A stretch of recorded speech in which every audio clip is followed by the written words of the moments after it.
Well, hello guys, welcome to the second video of the Lattice Boltzmann course. Well, so today I plan to explain the basics of that first video that we show of the first simulation of the thin plate that we saw the von Karman vortex street.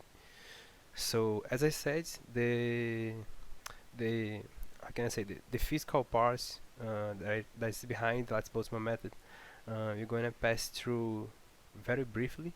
So there are some uh, other sources that you guys can look, like there is the Coursera course of Jonas Lattice, Orestes Malaspinas, and other professors that is a quite good course. So there they teach the basic phenomenology, uh, the basic physics behind it of the process. So I think that you guys should take a look there. So here, as I said, it will be a very brief part, okay? So I think that before we go to the codes, uh, I will show like my brief point of view of what is the Lattice Boltzmann method, and what you are trying to do with the numerical simulations, okay? So basically, uh, for those that are familiar with statistical physics, uh, you guys know that we have like a space that is analogous to the phase space, but it's the so-called mu space. So let me try to change for the okay. So it is something like this. So you guys may think like here we have the x position, here we have the velocities. So the difference of the mu space to the actual phase space is that the phase space is 6n dimensions, has 6n dimensions, while the mu space is some kind of mesoscopic space, so it has only 6 dimensions. So each coordinate x here, it has like a position x1, x2, and x3, and each velocity here, so let's call this x0, and each velocity here v0 has like also 3 components, v1, v2, and v3. But the difference is that these points here represent, so this point that has coordinates x1, x2, and x3 represents all the positions of the particles of the system, okay? So this is basically the difference of the mu space for the phase space. Like in the phase space, you would have like x1, x2, x3 for one particle, x1, x2, x3 for the second particle, and so on. So you have 6n dimensions. Like here in the mu space, we have 6 dimensions. Okay. So the thing is that here in this space, uh, we could take like a volume of this space represented by this rectangle that I'm drawing. So actually here, this rectangle, the density of this volume is represented by the variable that we call f. So this density should bring us all the information about the system. Okay, so this function f, of course, is a function of the positions r, a function of the velocities v, and of course it should be also a function of time. Okay, so in a way that's why I call it its density, because it's basically what it is. So if you take a small portion of the volume represented by this square here, so we have basically that's delta n is equal to f of, I'm sorry, let me put v here, f of r and t, like delta 3 r and delta 3 v. Okay, so it is basically a density. So you guys, of course, that you guys can integrate it, this expression on both sides. So basically n, the total number of particles of the system, is the integral of f of r, v, and c in this space. Okay, so this is the basic idea of what is the function f. So the idea behind the Lattice Boltzmann method, at least as this how can I say, this is the method that I learned. So there are other approaches to the Lattice Boltzmann methods that tell who is the function f, so how you can get to the to the Navier-Stokes equation by integration of the trapezoidal methods. But this isn't the approach I'm showing here. Okay, so basically in this way, now the idea is that we have to say how the function f behaves. So what we can do is actually take the derivative of f with respect to the time. So this can be done here. So we derive f with respect to the time. So we have to use the chain rule. Okay,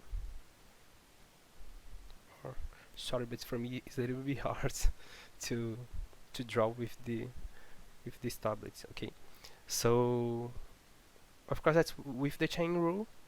This derivative is simple, it's a simple thing to do. So we have to derive r with respect to time,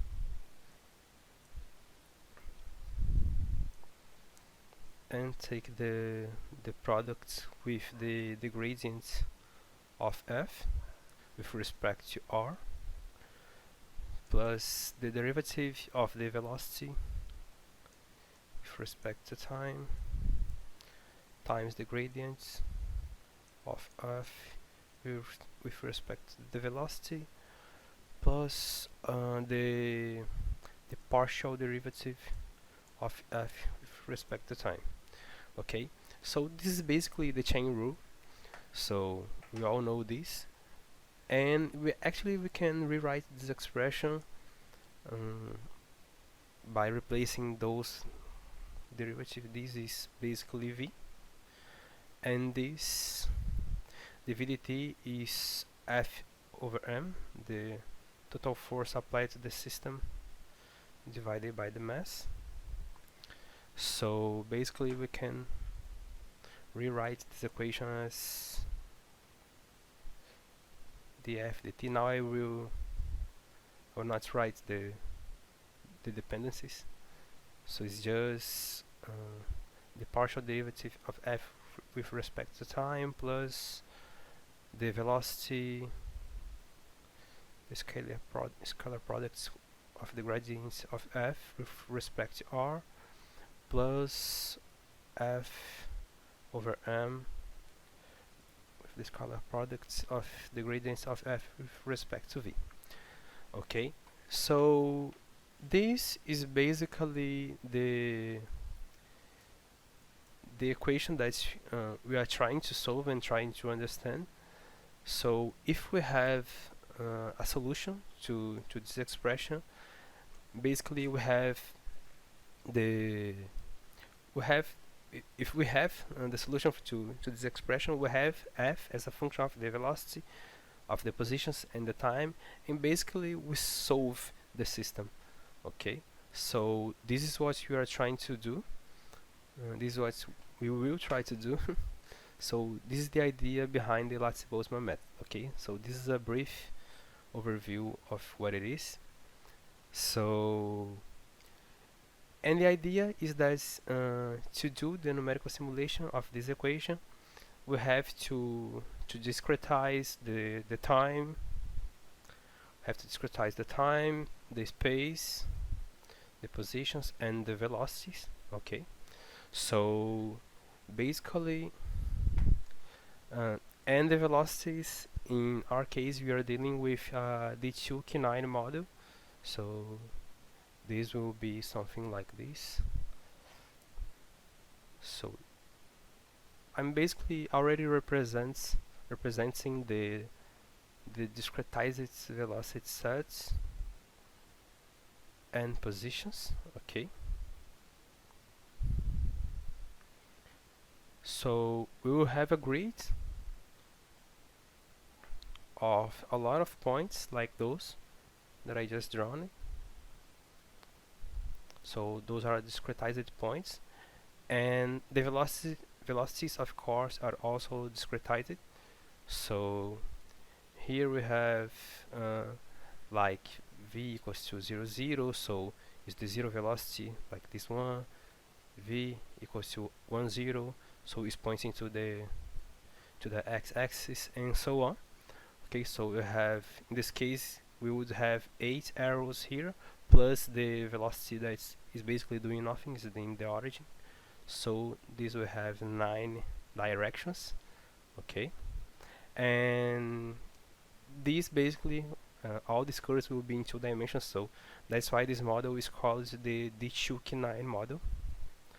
But of course that we have many models. Okay, so we have D3 key 19 in 3 dimensions, and we have also D3 key 27. Okay, this is, I think this is basically the most complete inside a cube. And of course I think that there is many more, even in 2, 3, and actually in 1 dimension. But what we are trying to do in this course will be with the D2K9. So basically this is the basic idea behind the Lattice Boltzmann method. So we will discretize this equation according to the D2K9 lattice, and the tough part is how we model this left part of the equation. Okay, because this is what we basically call it the collision term. So the Boltzmann equation actually is like, say that this left term is associated to what we call the collision term F.